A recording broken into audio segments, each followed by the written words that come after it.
ওবায়দুল কাদের এখনো পর্যন্ত নাকি দেশেই ছিল। আমরা সেনাবাহিনী বর্তমান সরকারের কাছে জানতে চাই, ওবায়দুল কাদের দেশে থাকলে এতদিন তাকে গ্রেফতার করা হলো না কেন? গতকাল নাকি তিনি ভারতে পালাই চলে গেছেন, এতদিন তিনি দেশেই ছিলেন। তারপরে শুনলাম 3 দিন নাকি কাদের সঙ্গে মিটিং করেছেন তিনি। তাহলে বোঝা গেল ভারতের দালালেরা এখনো কিন্তু বসে নেই। অতীতের সরকারের দালালেরা কিন্তু এখনো কাজ চালিয়ে যাচ্ছে। ও আমার বাংলাদেশের মুসলমান, আজকের এই মাহফিল থেকে শপথ নিতে হবে, যদি আবার রক্ত দিতে হয়, যদি আবার কাপড়ের কাপড় মাথায় বেঁধে রাস্তায় নামতে হয়, জীবনের সর্বোচ্চ দিয়ে রাস্তায় নামবো, তবে এই ফ্যাসিস্ট চালে এই ফিরাউনের বাচ্চা আওয়ামী লীগের শেখ হাসিনাকে আর ক্ষমতার মস্তদে বসতে দেওয়া হবে না, হবে না, হবে না। কারা কারা রাজি আছেন? 2 হাত উঁচু করে আল্লাহর দেখা।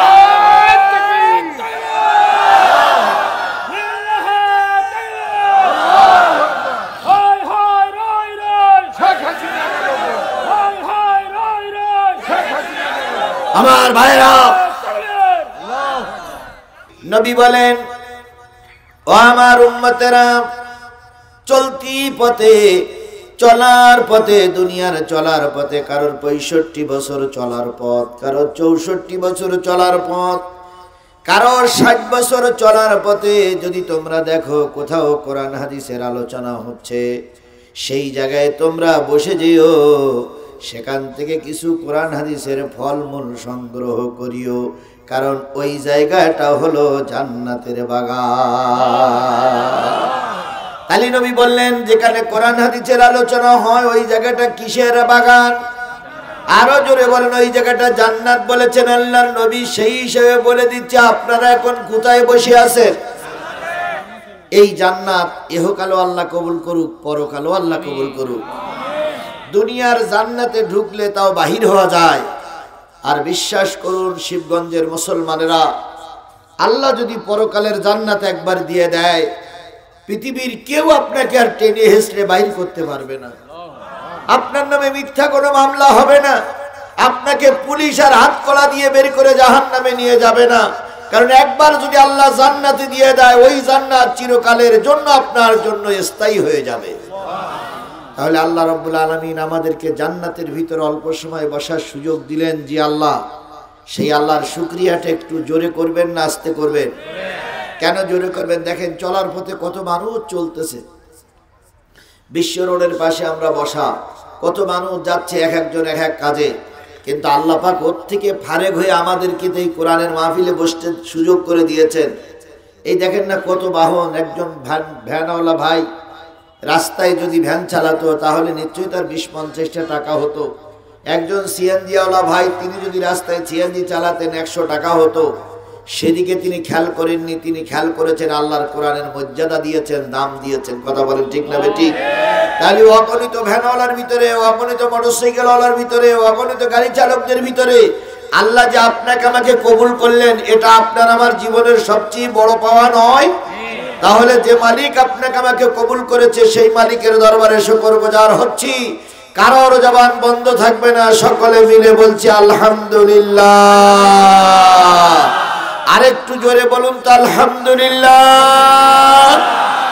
সর্বকালের সর্বশ্রেষ্ঠ মহামানব, যিনি সারাটা জীবন কেঁদেছিলেন উম্মতের জন্য। কাদের জন্য? কথা বলুন, কাদের জন্য কেঁদেছেন? উম্মতের জন্য কেঁদেছেন। যেই ধর্ম আমরা পেয়েছি, যেই কোরআন আমার মাঝে আছে, যেই ইসলাম আমার মাঝে আছে, ও আমার শিবগঞ্জের মুসলমানেরা ভালো করে জেনে নিয়েন, এই কোরআন, এই ইসলাম, এই ধর্ম এমনি এমনি আমাদের পর্যন্ত আসেনি। এই কোরআন, এই ইসলামকে টিকায় রাখার জন্য অনেক সাহাবীকে জীবন দেওয়া লেগেছে, অনেক সাহাবীকে তরবারির আঘাতে খণ্ড বিখণ্ড হওয়া লেগেছে, অনেক নবীর রক্ত দেওয়া লেগেছে, দেশ সাক্ষী হয়েছে, মিথ্যা মামলা খেতে হয়েছে, মিথ্যা জেলখানায় ঢোকা লেগেছে, অনেক রক্তের বিনিময়ে আজকে আমরা কোরআন পেয়েছি।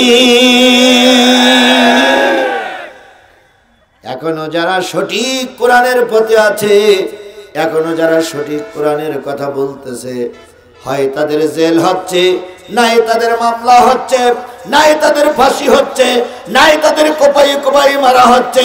প্রকৃত ইসলামের ধারক বাহক যারা আগের মতন অনেক কষ্ট নিয়ে তারাও ময়দানে টিকে আছে।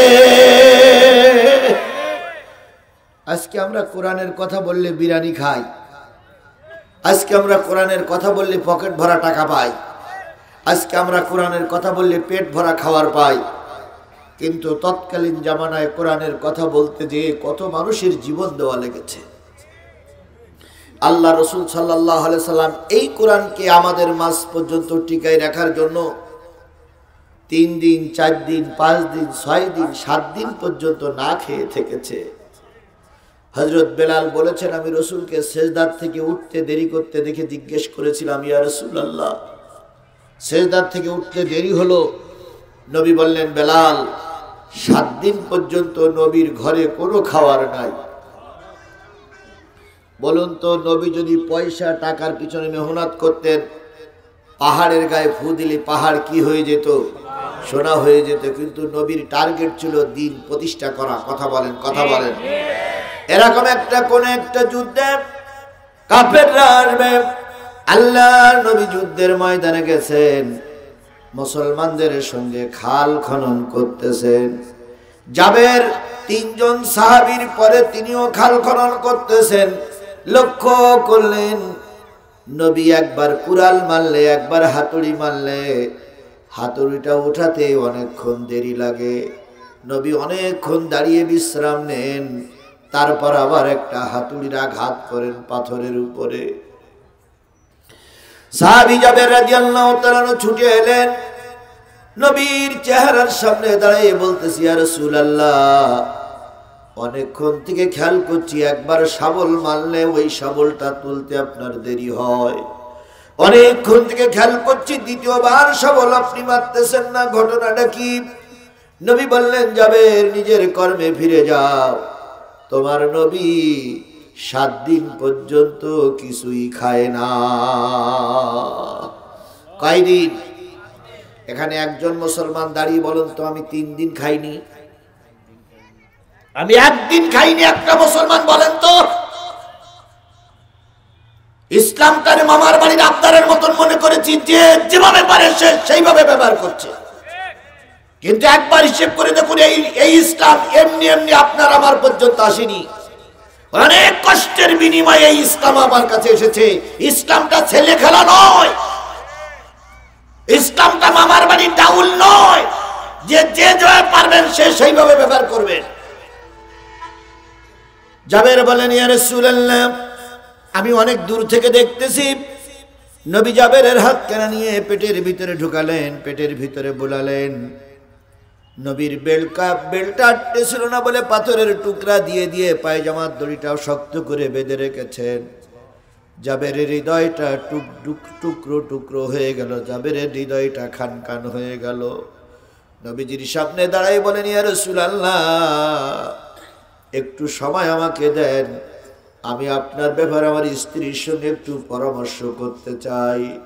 আপনি না খাওয়া এটা আমি কখনোই মেনে নিতে পারি না।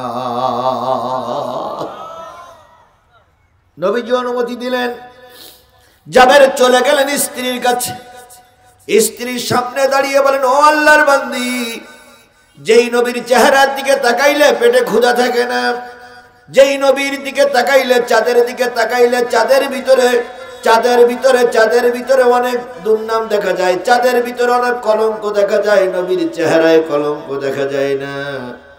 সেই নবী 7 দিন পর্যন্ত কিছুই খায় না।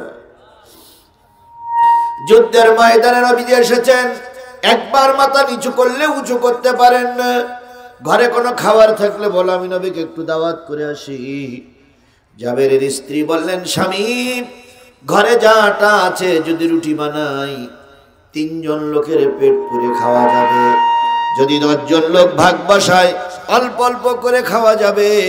আর যা গোশত আছে 3 জন লোকের সরবরাহ হতে পারে, 10 জন লোকের সরবরাহ হতে গেলে কমে যাবে। জাবের বললেন, তুমি রুটি তৈরি করো, গোশত রান্না করো, আমি নবীর চেহারার দিকে তাকাইলে চোখ ফিরাইতে পারি না। আমি নবীকে আজকে দাওয়াত করব, নবী যেন আজকে দুপুর বেলা আমার বাড়িতে এসে একটু মেহমান হয়। জাবের চলে গেলেন, রাসূলের পাশে যে দাঁড়ায় বলতেছেন, ইয়া রাসূলুল্লাহ, আপনার কষ্ট দেখে আমি আমার স্ত্রীর সঙ্গে পরামর্শক্রমে আজকে দুপুর বেলা আপনাকে আমার বাড়িতে একটু দাওয়াত করলাম, দয়া করে দাওয়াতটা গ্রহণ করুন। নবী বললেন, জাবের কয়জনকে দাওয়াত করেছো? কয়, ইয়া রাসূলুল্লাহ, আমার বাড়িতে যা রুটি হয়েছে, যা গোশত পাক হয়েছে, 3 জন লোক খাইলে পেট পুরে খাওয়া যাবে, 10 জন লোক খাইলে একটু কম হয়ে যাবে। আপনি 3 জন যদি খুব বেশি নিয়ে যেতে চান 10 জন নিয়ে যাবেন, তার বেশি নিয়ে গেলে আমার কিন্তু খাদ্যের সংকুলন হবে না।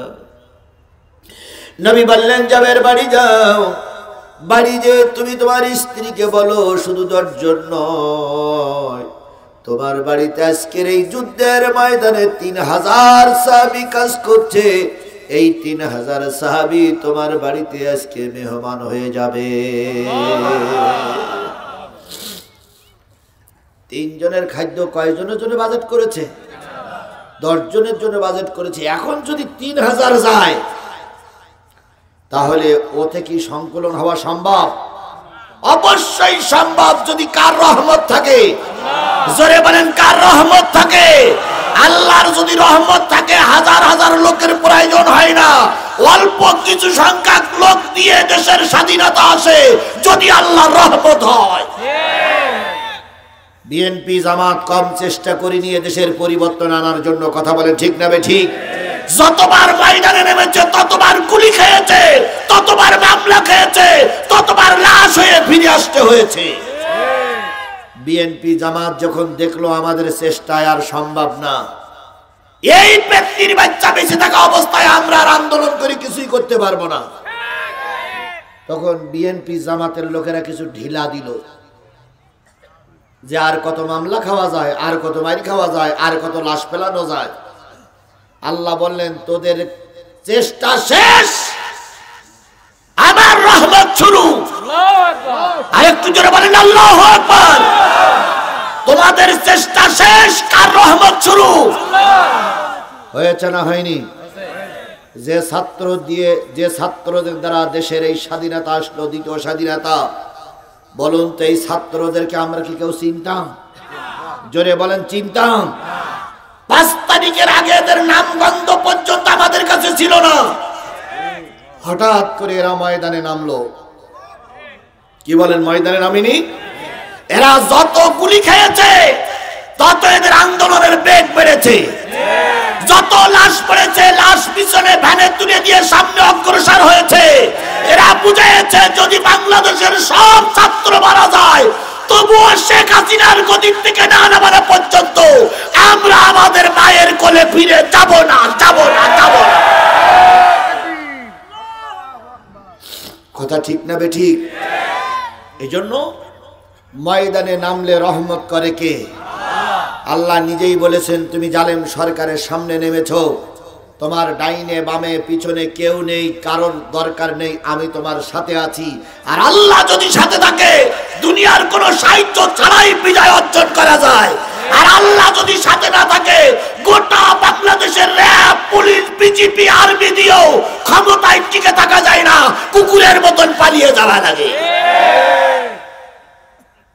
এত করে বলতে না, এত করে বাকবাকুম করতেন আর বলতেন, আমরা পালানো জাত নই, আমরা পালাবো না।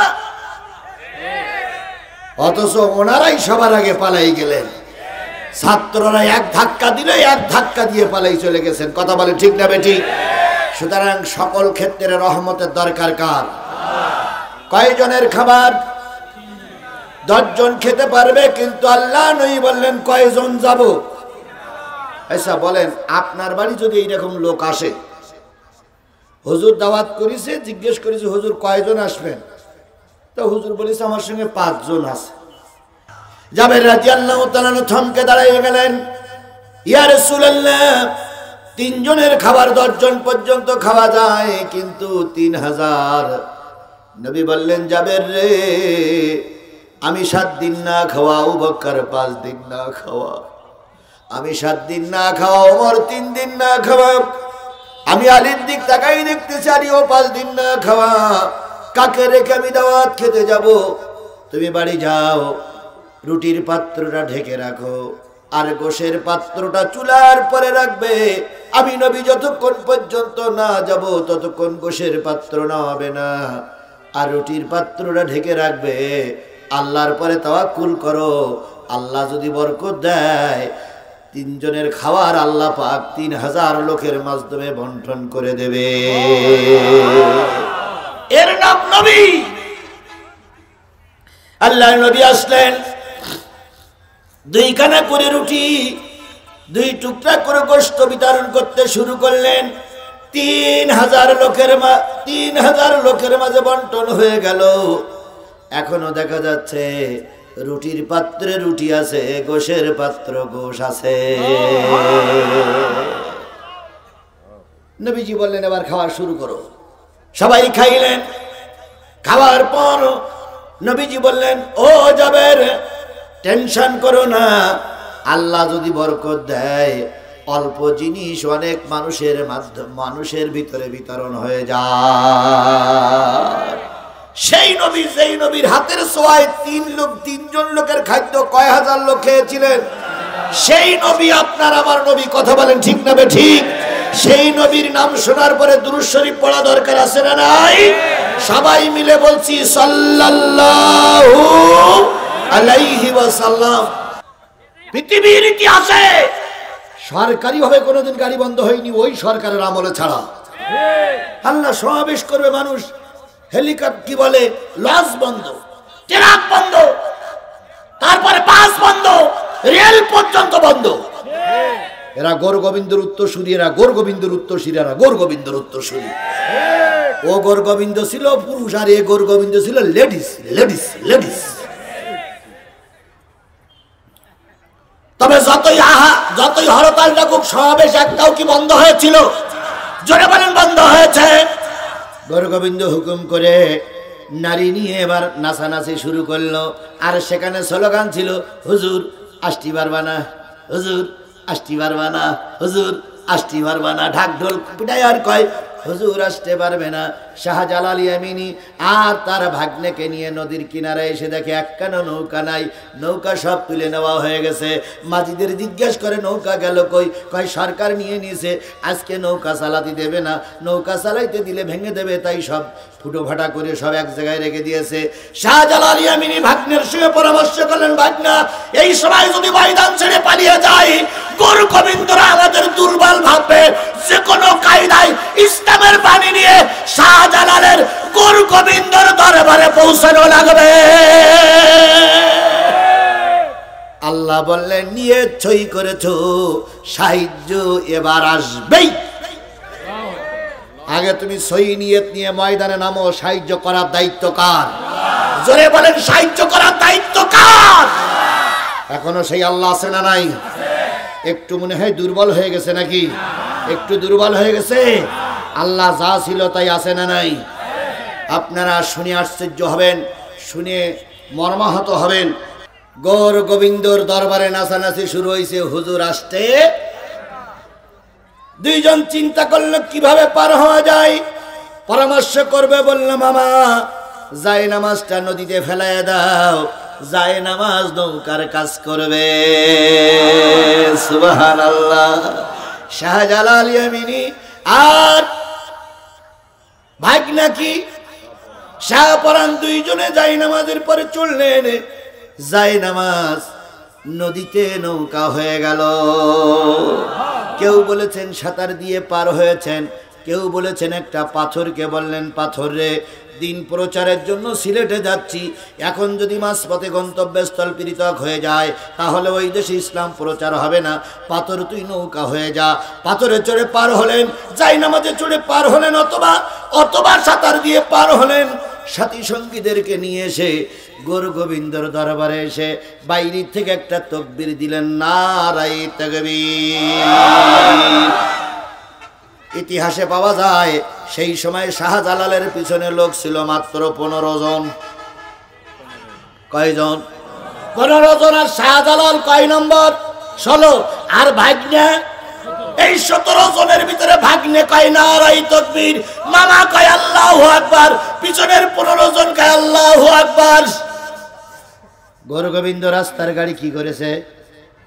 বন্ধ করেছে, নৌকা ফুটো করে দিয়েছে, পুল কালভার্ট গুলো ভেঙে দিয়েছে, রেল যত চলাচল সব বন্ধ করে দিয়েছে। এবার চিন্তা করছে হুজুর রাষ্ট্রী পারবে না, হুজুর রাষ্ট্রী পারবে না। হঠাৎ করে পিছন থেকে শোনা যায় নারায়ে তাকবীর। গৌর গোবিন্দ মন্ত্রীর কয় কিসের আওয়াজ? মন্ত্রী কিসের আওয়াজ? কয় হুজুর নারায়ে তাকবীরের আওয়াজ। কে দিচ্ছে? কয় শাহজালাল। শাহজালাল আসলো কি করে? নদীতে নৌকা নাই, ভ্যানের চাকা খোলা, গরুর গাড়ি ভাঙা, শাকও ভেঙে দেওয়া। মন্ত্রী বলতেছে জাহাপানা, শাহজালালের আল্লাহ মনে হয় শাহজালালকে নিয়ে আসছে। সেই শাহজালালের আল্লাহ আর আজিজুল ইসলামের আল্লাহ আর আপনাদের আল্লাহ এক আল্লাহ না পৃথক আছে? জোরে বলেন এক আল্লাহ না পৃথক আছে? তাহলে কিসের ভয় পাও তুমি? ময়দানে নামো। শাহজালালকে যে আল্লাহ সাহায্য করেছিল তোমাকে সেই আল্লাহ সাহায্য করবে, সেই আল্লাহই সাহায্য করবে। আধারে ভয় পেও না, আধারে ভয় পেও না, আলো আছে আড়ালে, জালিমেরা পালিয়ে যাবে তুমি উঠে দাঁড়ালে। আধারে ভয় পেও না, আধারে ভয় পেও না, আলো আছে আড়ালে, জালিমেরা পালিয়ে যাবে তুমি রাস্তায় দাঁড়ালে। শাহজালাল তাকবীর দিলেন, গৌর গোবিন্দর সমস্ত মন থরথর করে কেঁপে উঠল। বিশ্বাস করো মুসলমান, তাকবীরের চাইতে উচ্চ আওয়াজ আর পৃথিবীতে কিচ্ছু নাই। তাকবীর ধ্বনি শুনলে বাতিলদের অন্তরাত্মা কি করে যায়? কেঁপে ওঠে। ওরা কখনো, এই ফেরাউনের বাচ্চারা কখনো নারায়ে তাকবীর স্লোগান মেনে নিতে পারত না। কথা বলে ঠিক না ঠিক? নারায়ে তাকবীর ধ্বনি দিলে ওদের প্রেতাত্মা কেঁপে উঠত, কারণ নারায়ে তাকবীর হচ্ছে ঈমানদারদের সবচেয়ে উচ্চ আওয়াজ। শাহজালাল তাকবীর ধ্বনি দিলেন, গৌর গোবিন্দ ভয়ে থরথরি করে কাঁপতে কাঁপতে পিছনের দরজা দিয়ে সিলেটের নদীতে ঝাঁপাই পড়ল। ওই যে ঝাঁপাই পড়ল আজও পর্যন্ত উঠিনি। আর কিয়ামতের আগে আরো উঠবে বলে মনে হয়? এই মুসলমান কথা বলেন, কিয়ামতের আগে আর উঠবে বলে মনে হয়? তাহলে আমরা সেই মুসলমান, নবীর উত্তরসূরি, নবীর পক্ষে থাকলে আল্লাহ আমাদের কি দেবেন? জান্নাত দেবেন। আমরা প্রথম নবীর দলে থাকব। নবীর দলে থাকতে গেলে আমাদের 5 ওয়াক্ত নামাজ পড়তে হবে আর সুন্নতের পাবন্দি করতে হবে। শুধু দাড়ি রাখাটাই যে সুন্নত তা নয়, আপনার ময়দানে কাজ করা সুন্নত, কোরআন হাদিসের পক্ষে থাকা সুন্নত, দিন কায়েমের পক্ষে কাজ করা সুন্নত, ময়দানে বাতিলদের সঙ্গে সংগ্রাম করাটাও কি সুন্নত। এই জন্য আল্লাহ বলতেছেন নবীগিন সিদ্দিকিন, সবাই নবী হতে পারবে না, আমরা সত্যবাদী হব। সত্যবাদী মানে কোরআনের পক্ষেই থাকতে হবে, সৎ কথা বলতে হবে। রাজি পারবো না? আমরা পারবো না। আচ্ছা, সবাই সত্যবাদী হতে পারবেন না, আল্লাহ পাকে বললেন তাহলে শহীদ হও। বলুন তো সবাই কি শহীদ হতে পারবে? এইখানে যারা আমরা আছি কেউ না কেউ কারণ না কারোর আত্মীয় বিগত 16 বছর শহীদ হয়েছে। বগুড়ার এমন কোন ইউনিয়ন নেই, এমন কোন থানা নেই জামাত বিএনপির লাশ সেখানে শুয়ে নেই। কথা বলেন ঠিক না বেঠিক? আজকে 6 মাসে সব তো ভুলে গেলে চলবে না ভাই। কেবল 6 মাস হয়েছে ভুলে গেলে চলবে না। ওরা আমার সন্তানকে বুকের কোলের থেকে তুলে নিয়ে 3 রাস্তার মুখে গুলি করে মেরেছিল আর আমার সন্তানের নামে অপবাদ দিয়েছিল। সে নাকি বন্দুক যুদ্ধে মারা গেছে। কথা বলেন, কথা বলেন। সুতরাং শহীদ না হতে পারলে শহীদের আত্মীয় হও। শহীদের আত্মীয় হয়ে চলার জন্য চেষ্টা করতে হবে। শেষ পর্যন্ত যদি শহীদ না হতে পারেন, সিদ্দিক না হতে পারেন, নবী না হতে পারেন, সালেহীন, সালেহীনদের অন্তর্ভুক্ত হও। রুকুকারীদের সঙ্গে থাকো, সালেহীনদের সঙ্গে থাকো, আল্লাহ জান্নাতের মেহমান বানিয়ে দেবেন। আমরা সবাই সালেহীনদের সঙ্গে থাকার জন্য চেষ্টা করি। আমা তৌফিকি ইল্লা বিল্লাহ। যেহেতু অনেক দূর থেকে মহিলারা আসছে, পুরুষরা আসছে, বাড়ি যেয়ে তারা মাগরিবের নামাজ পড়বে। আমি যদি আজান পর্যন্ত দেরি করি ওদের নামাজের ক্ষতি হবে, আর নামাজের ক্ষতি হলে আল্লাহর কাছে আমি দায়ী হব। আগামীতে আবারও কথা হবে ইনশাআল্লাহ। আখির দাওয়ানা আলহামদুলিল্লাহি রাব্বিল আলামিন। আর কারোর কোনো কথা বাকি আছে? আল্লাহুম্মা আমিন। ربنا ظلمنا أنفسنا وإن لم تغفر لنا وترحمنا لنكونن من الخاسرين ربنا إننا آمنا فاغفر لنا ذنوبنا وقنا عذاب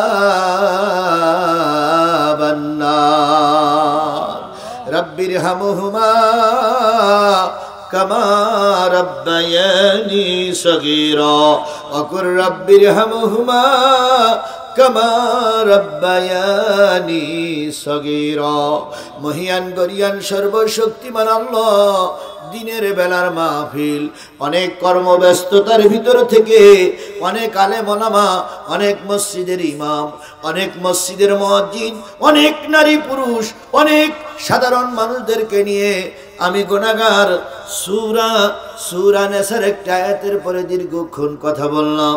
কথা শেষে হাত তুলেছি, আল্লাহ এই কোরআনের মাহফিল আমাদের সকলের নাজাতের জরিয়া বানায়া দাও।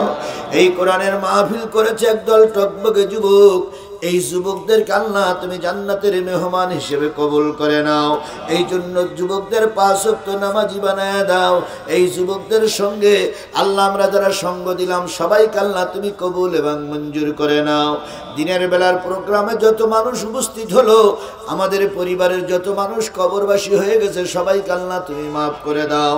সবার কবরগুলো আল্লাহ তুমি জান্নাতের বাগান দিয়ে ভরপুর করে দাও। সবার জীবনের ত্রুটিগুলো মাফ করে দাও। এখনো যারা বেঁচে আছে আল্লাহ,